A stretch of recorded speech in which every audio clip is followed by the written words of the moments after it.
Hello everyone, and welcome to my Young and the Restless official 24 channel. I hope everyone is having a wonderful day. Before we begin, please hit the subscribe button and give this video a thumbs up.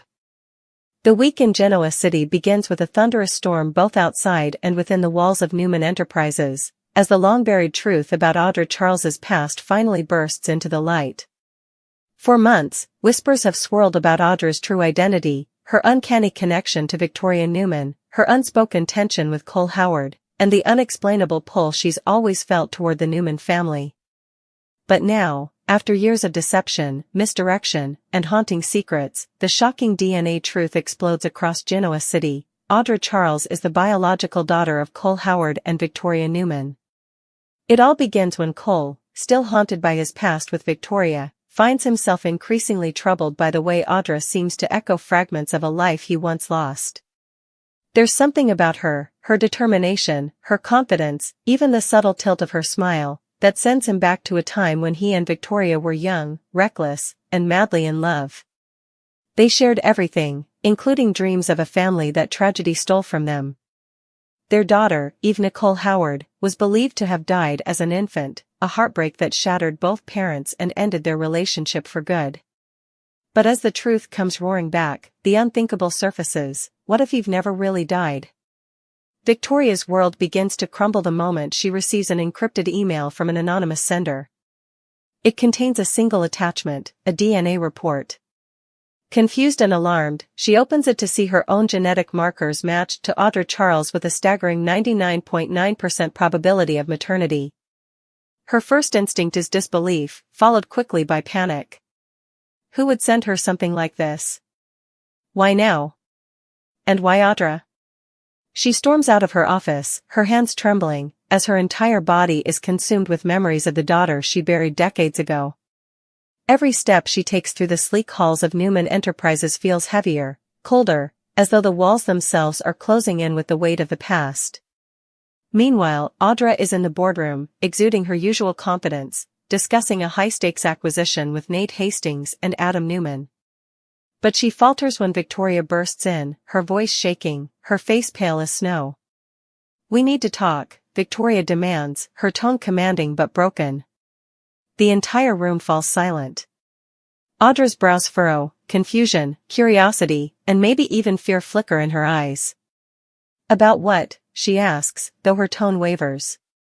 Victoria, barely holding herself together, slides the printed DNA report across the table. "About this," she whispers. The silence that follows is deafening.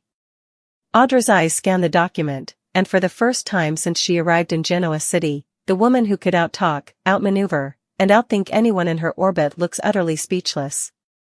Cole, who had been in town reconnecting with Victoria and working on a literary project, receives an urgent call from Victor. "You'd better get to Newman Tower," the patriarch orders grimly. "It's about Audra." When Cole arrives, he finds the two women standing apart, Victoria by the window, tears streaming down her face, and Audra clutching the DNA report like it's a weapon aimed directly at her heart. "What is this?" Cole demands, his voice hoarse. Victoria turns to him, her lips trembling. "It's our daughter, Cole," she chokes out. "Eve. She's alive, and she's been here all along." For a moment, the room spins. Cole's breath catches as decades of pain and longing flood back. He shakes his head in disbelief, memories flashing like lightning, the hospital room, the small casket, the grief that consumed him. "No," he whispers. "That's impossible. We buried her." But Audra, still staring at the DNA results, feels something shift deep within her, a fracture in her own carefully crafted identity. "You're saying I'm her?" she asks, her voice barely audible. "You're saying I'm Eve Howard?" Victoria nods, unable to contain her sobs. "You're my daughter," she whispers. "I never stopped loving you." But Audra doesn't run into her arms. Instead, she steps back, her body trembling as confusion and anger take hold. "This can't be true," she insists. "I grew up in New Mexico. My mother was Gloria Charles, she died when I was a teenager. You can't just appear out of nowhere and rewrite my life." But Victoria, desperate to make her understand, begins piecing together the fragments. Gloria Charles, she says slowly, recalling a faint name from an old hospital record Victor once mentioned when investigating Audra's past. That's the name of the nurse who worked at the clinic where Eve was born. She disappeared after the baby was declared dead. The horrifying realization sinks in: the nurse faked the baby's death, took her, and raised her under a new name. Cole feels the ground shift beneath him as the enormity of it all hits. My God, he murmurs. We were robbed of her, all these years. His voice cracks, filled with a grief he thought he had long buried. Audra looks between them, struggling to process the truth. She remembers flashes of her childhood, unexplained nightmares, the way her mother always seemed nervous when certain names were mentioned, the vague sense that she was living someone else's life. It all makes sense now, and yet it doesn't. You're telling me my entire life was a lie, she whispers, tears spilling down her cheeks. Victoria moves closer, her instincts as a mother finally breaking through her composure. You were stolen from us, she says softly. But now that I know you're alive, I won't lose you again. But Audra isn't ready to be anyone's daughter. Her entire adult life has been built on power, independence, and control, the very things that kept her safe from a world she never fully trusted. You don't get to just claim me, she snaps, her voice sharp despite her tears. You don't know me, Victoria. You don't know what I've done, what I've had to do to survive. Victoria's heart shatters as she reaches out, only for Audra to pull away. Cole steps between them, his own tears glistening. She has every right to feel this way, he says quietly. We have to give her time. But in Genoa City, secrets don't stay buried for long, and word spreads fast. Within hours, whispers ripple through Newman Enterprises and across the city. Victor Newman, the family patriarch, summons everyone to the ranch for an emergency meeting. When Audra walks in, all eyes turn toward her, Nick, Nikki, Adam, and Nate among them. The tension is suffocating. Victor studies her closely, his expression unreadable. So, he begins, his voice low but commanding. You're telling me that you are my granddaughter? Audra straightens her shoulders, refusing to look weak. That's what the test says, she replies evenly. Victor's gaze softens ever so slightly, a rare glimpse of vulnerability beneath the Titan's exterior. You've been under my roof, in my company, playing power games with my family, he says slowly. And all this time, you were one of us. Nikki, her eyes filled with tears, steps forward. Oh, Victoria, she murmurs, wrapping her daughter in a trembling embrace. After everything you lost, to find her again, but not everyone in the room is as welcoming. Adam crosses his arms, suspicion written across his face. Convenient, isn't it? He mutters. Just when Audra's career is on the line, she suddenly becomes a Newman by blood. That remark ignites Victoria's fury. How dare you, she snaps. Do you think I'd invent this? Do you think I'd put myself through this pain for a corporate strategy? Cole, his voice steady but filled with conviction, steps forward. It's real, he says firmly. I've seen the results. I've felt it. Audra, she's ours. The revelation sends shockwaves through the Newman empire. Business rivals start to speculate that Audra's newfound family connection will shift power dynamics within Newman Enterprises. The press gets wind of the story, and within a day, headlines scream, Audra Charles, secret Newman heiress. At Crimson Lights, Sharon and Nick quietly discuss the fallout. Victoria's finally getting a piece of her past back, Sharon says gently. But I can't imagine how Audra must be feeling. Nick nods, his expression conflicted. She's tough, but this? This could break her. Or make her more dangerous than ever. And indeed, back at her apartment, Audra is spiraling. Alone for the first time since the revelation, she stares at old photos, piecing together fragments of a life that suddenly feels like a lie. She whispers to herself, Eve Howard, that's who I really am? The name feels foreign and familiar all at once. She remembers moments with Victoria, their arguments, their mutual respect, the strange connection that neither could explain, and now it all makes sense. Tears stream down her face as she whispers, "You were my mother all along." Cole visits her later that night, gently knocking on her door. "Audra," he says softly when she opens it. "Or should I say, Eve?" She shakes her head. "Don't call me that. I don't even know who that is." He steps closer. "She's you. She's the part of you that's been missing all this time. And she deserves to know she's loved." Their eyes meet, father and daughter, strangers bound by blood and decades of loss. Cole's voice cracks as he says, "I never stopped loving you. Even when I thought you were gone." Audra looks away, her chin trembling. "Don't make promises you can't keep, Cole. I don't need saving." But despite her defiance, a piece of her heart softens. For the first time in her life, she feels seen, not as a strategist, not as a manipulator, but as someone's child. Someone who was loved before she ever had to fight for it. The next morning, Victoria finds a letter on her desk. It's from Audra. "I don't know what to do with this truth," it reads. "Part of me wants to run, like I always do.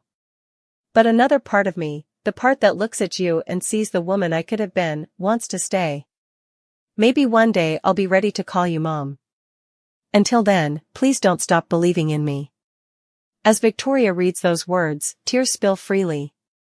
She looks out the window toward the sunrise and whispers, "I'll wait for you, Eve." Meanwhile, Victor stands in his office, staring at a family portrait. "Another Newman," he murmurs, almost to himself. "But this one will need to learn the rules." His eyes narrow slightly, a spark of intrigue gleaming within them. Because being a Newman means more than blood, it means power. And if Audra's truly one of us, she'd better be ready to prove it. In that moment, the future of the Newman dynasty shifts forever. The woman who once schemed her way into power now realizes she was born into it. Audra's past has been rewritten, her future uncertain, torn between the ruthless ambition that made her who she is and the fragile, buried heart of the daughter who was lost and found again. As the storm outside clears and dawn breaks over Genoa City, one truth remains: the DNA doesn't just expose the past, it changes everything. The sun rises over Genoa City, but for Audra Charles, or Eve Howard, as she now knows herself to be, it feels like the dawn of a world she doesn't recognize. The city outside buzzes with life, but her apartment is cloaked in silence, thick with disbelief and anger. Every beat of her heart feels foreign, as if it belongs to someone else. Her mind replays Victoria's tearful face, Cole's trembling hands, Victor's calculating stare. Overnight, she went from being one of Newman Enterprises' most formidable executives to its most shocking heir. And now everyone in town knows. Her phone vibrates relentlessly, news outlets, old rivals, and even supposed friends flooding her inbox with questions. Is it true? Are you really Victoria's daughter? What will this mean for Newman? She silences her phone, tossing it aside, her thoughts spiraling. What will it mean for me, she whispers. At Newman Enterprises, Victoria tries to go through the motions, but she can't concentrate. Every file on her desk blurs into nothingness, every meeting feels hollow. She keeps staring at her phone, hoping Audra will call, but the silence only deepens. When Nick enters her office, he instantly recognizes the look in her eyes, that mix of maternal hope and dread. Still nothing? He asks gently. She shakes her head. She's avoiding me. I can't blame her. How do you process something like this? Nick sits across from her, folding his hands. You can't rush her. You spent years mourning a daughter you thought was gone. She just found out she's been living a lie. Give her time. Victoria sighs heavily. I just want to tell her everything, about the day she was born, about how much Cole and I loved her. How much we still do.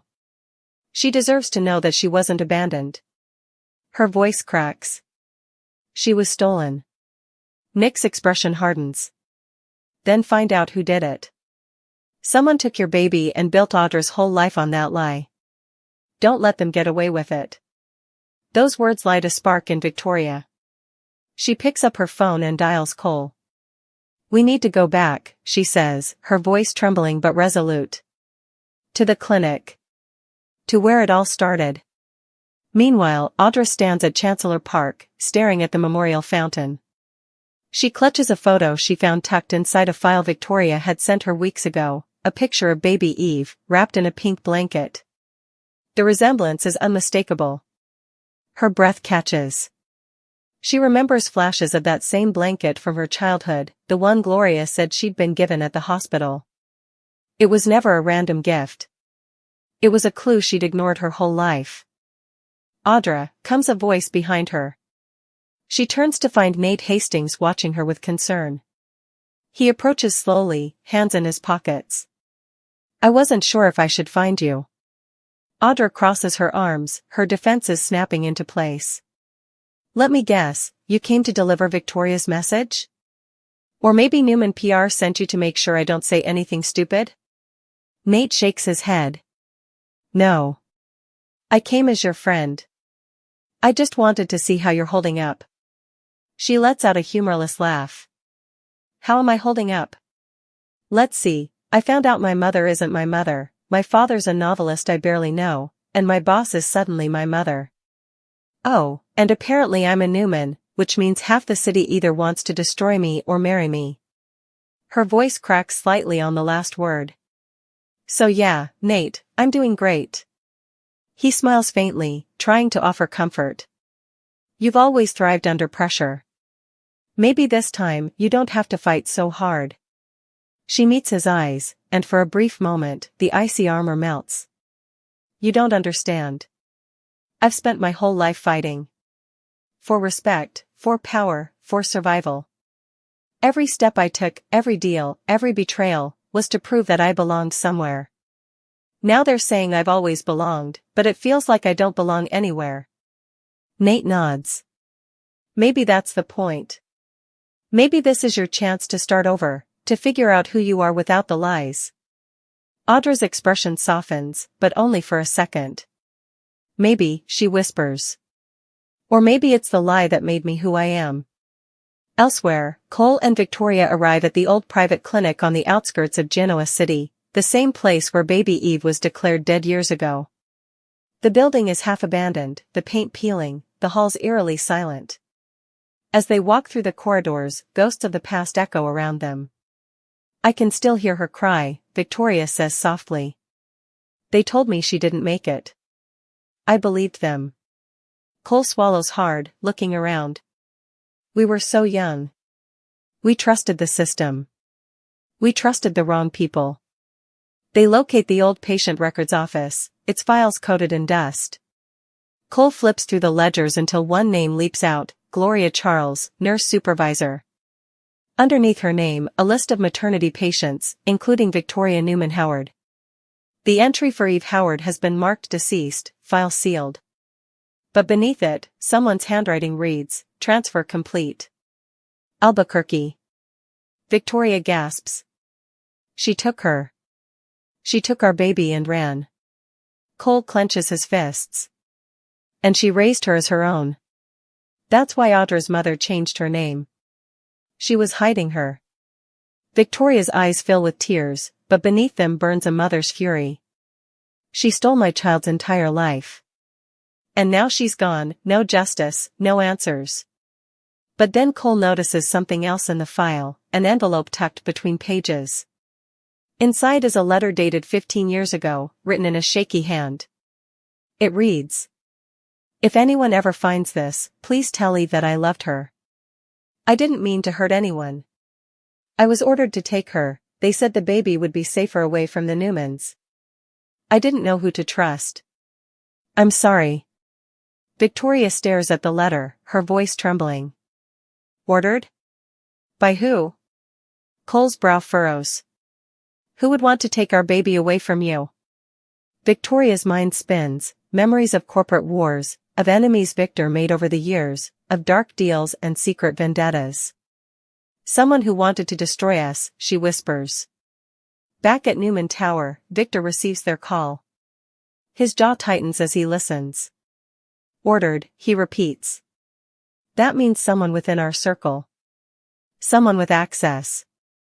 He turns to Michael Baldwin, who happens to be in his office. dig into everything connected to that clinic.